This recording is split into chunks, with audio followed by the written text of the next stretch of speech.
Good evening, everybody, and welcome to this episode of Reality Is. I stopped what I was doing to make this video because it disturbed my spirit, first of all.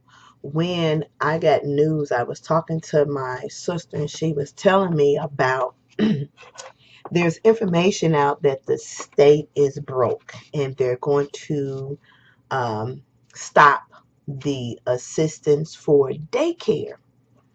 And my niece, who has a little girl, and she doesn't make that much money, depends on that money to help her live, not better, but at least be a little comfortable.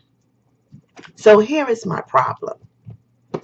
We have this new governor that's in office, and whether anybody realizes it or not, a lot of other things are going to hit the fan. And I know somebody's saying this is not his fault and we just didn't get there, but it's so strange that all of a sudden now you want to cut off um, funding for children.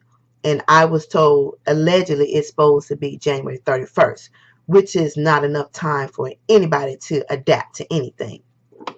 Secondly, if I'm already living on limited income and I depend on that money to help me to pay my rent, my utilities, and keep groceries in my house, and daycare can be quite expensive, that kind of put me in a bad position. So now you're creating another problem, because if the parent um, has to take all their money they work for and pay for the daycare without the assistance, then they're going to be evicted because somebody's going to fall short. They're going to go hungry, lights going to be cut off, gas is going to be cut off. Something is going to happen. So I don't think nobody really think about these dumb decisions when they make these dumbass decisions. But because you sit in the office and you already have, six figures in your account, or you have enough money to you not even feel the effect of decision. So it doesn't matter to you. So when you make decisions that it hits people that are already struggling and you care nothing about that, I got a problem with that. Now, my son is deceased, so I'm speaking up for all the other parents. And I've advised them to call congressmen, senators, aldermen, the new government, tweet, Facebook, email, whatever you have to do to get your point across, because this is ridiculous. How can a state be broke when you have tolls constantly being paid and we still have raggedy streets? How can a state be broke when somebody hits the lotto, whatever lotto, the mega, the Powerball, the little lotto, the regular lotto, and you get a nice percentage off the top, which is supposed to be geared towards education? If you all would stop stealing and mismanaging funds and then try to make the low class people pay for it, we will be okay. Find some other way to cut some money. I've said this over and over again, and I'll say it again. Cut y'all damn salary. How about that?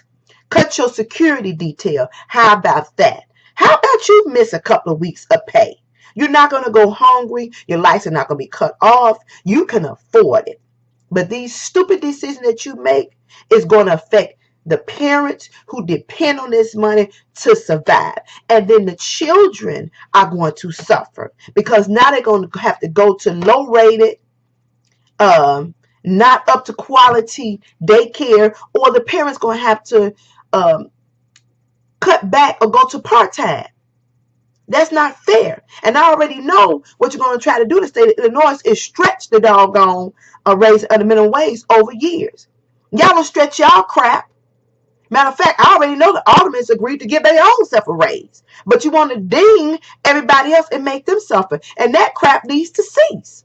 Bottom line, enough is enough. And for you parents that's out there with kids that depend on that, you need to start speaking up. Y'all need to get a petition signed, online, bombard, phone calls, emails, texts, whatever you need to do to get your point across. Because enough is enough. And if this governor allow this crap and start cutting, you need to ding his ass too and get some of these ministers who got on the bandwagon to help your crap get cut. Start speaking your voice. Knowledge is power. Use your power.